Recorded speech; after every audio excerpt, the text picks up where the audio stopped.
Today's the worst day ever, like the absolute worst day ever.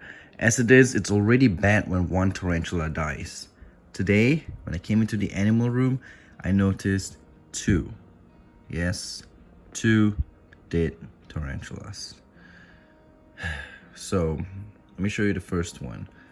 So this right here is my freshly molted GBB, my green bottle blue. As you can see over here, like I mentioned, she is freshly molted. Look at the colorations, so beautiful. And she's gone.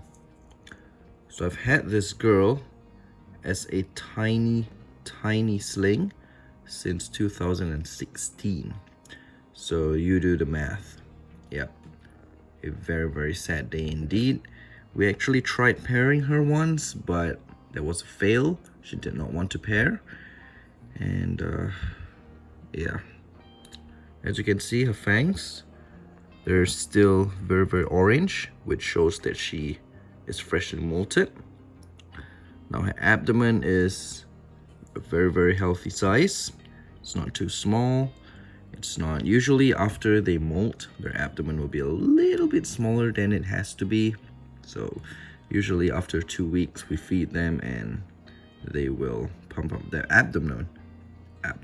Yep. Sorry, I can't speak. They will pump up that abdomen after they harden up. But today I noticed this girl lying motionless over there. So after she molted, she pretty much crawled over there to just give up, I guess, because I think a lot of tarantulas, when they're big, thought she was moving a little bit there. No, just did. When they are big, they will feel very exhausted after. They will use a lot of energy for molting. So after they molt, I noticed a lot of the fully grown adults, it's actually more risky for adults to molt than slings.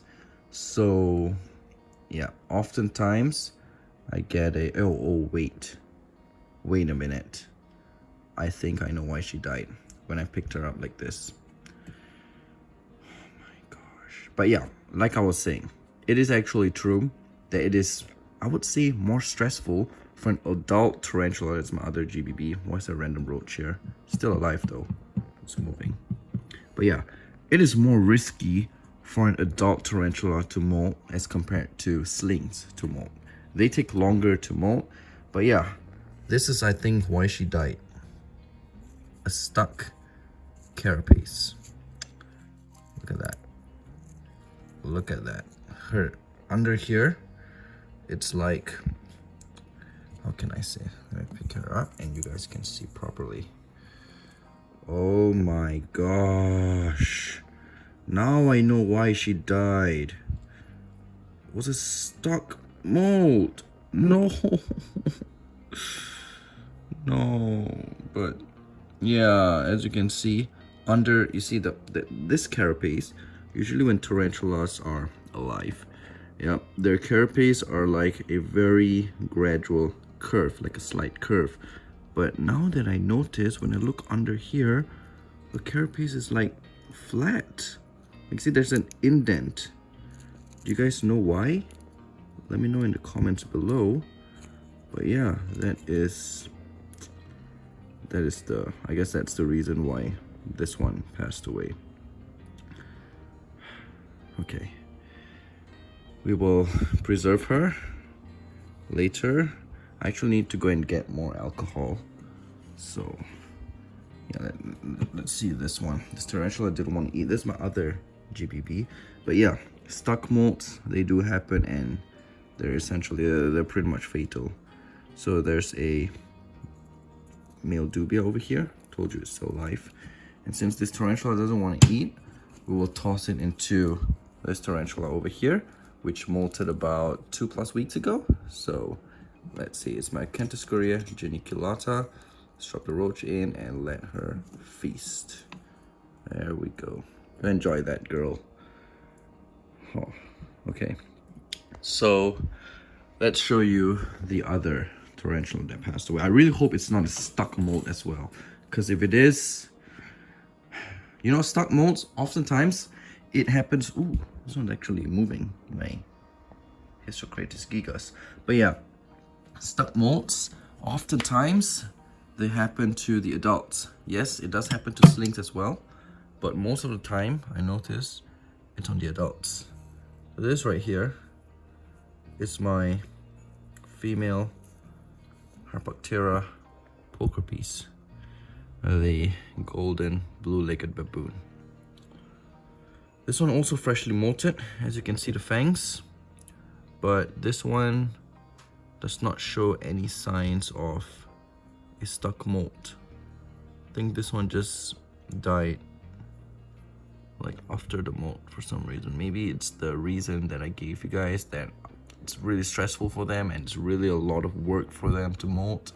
So maybe this one used up all of her energy to, I mean, as you can see, the water is actually still full and clean. Well, not full to the top, but 3/4 full, and that's perfectly fine. But unfortunately, she did not make it, and that is super sad. She's actually my second female Harpactira pulchripes. My first one was a fully grown adult, and that one she drowned herself. If you haven't watched that, go check it out. I think the video is called Tarantula Drowned Herself or something like that. Just type that out, you should be able to find it. But yeah, this is actually a smaller female. I got this one as a tiny sling as well. I think this one I got her back in 2019. Yeah, 2019. So not exactly too long ago, and not as long as the GBB previously, but still a couple years. And these guys, they live for probably 12 years, so definitely not old age, and this is a very small size. They get to about 5 to 6 inches, 5 to 5.5 inches if I'm not mistaken. So yeah, this one is also an unfortunate event, but something inevitable, and just how are you gonna prevent it? Because I doubt it's the enclosure problem. Look at her enclosure. She's pretty much webbed up everywhere, and she is really happy in this enclosure. She actually has a height down here, like a burrow, like a deep burrow that goes all the way down there. But unfortunately, she was over here dead. So yeah, it is what it is. I mean, you keep animals, they die, it's not your fault. If it was this enclosure's fault, then she would have died early. But yeah, this is due to the molt, which is unfortunate. So, oh man. Okay, so yeah, I guess I'll end the video here. Just wanted to show you guys that today is like the worst day ever. I did not expect that GBB, because GBBs, they like their enclosures dry. And at her water dish, if you notice, let me show you if you didn't notice, under here is actually pretty, I mean, slightly damp, because I overflow the water dish every time. Like even this one, you can see it's a little bit darker here, over here as well. It's because every time I top up the water dish, I overflow it a little bit so they can get some level of humidity still. But unfortunately, she still had a stuck molt. And the thing is, right, a lot of people think that stuck molts are due to the overall humidity. Yes, that can be the case as well. But oftentimes, it's the tarantula's internal fluids. So you saw her carapace, right? Her head, that it was a little bit dented. So I'm guessing it could be because she was lack of like internal fluids, which is why that carapace is concave down, and also why there's a stuck molt. So yeah, but as for this one, I don't know. Maybe it's the first theory that I came up with, the one that they are tired and they use up a lot of energy, so once they finish molting, they have 0 energy left. Usually it happens to fully grown tarantulas, but yeah, this one's about, I would say 70% grown, but it is what it is, and it's just nothing that you can do about it, I guess. So yeah, anyways guys, I think that'll be it for this video. I will see you guys in the next one.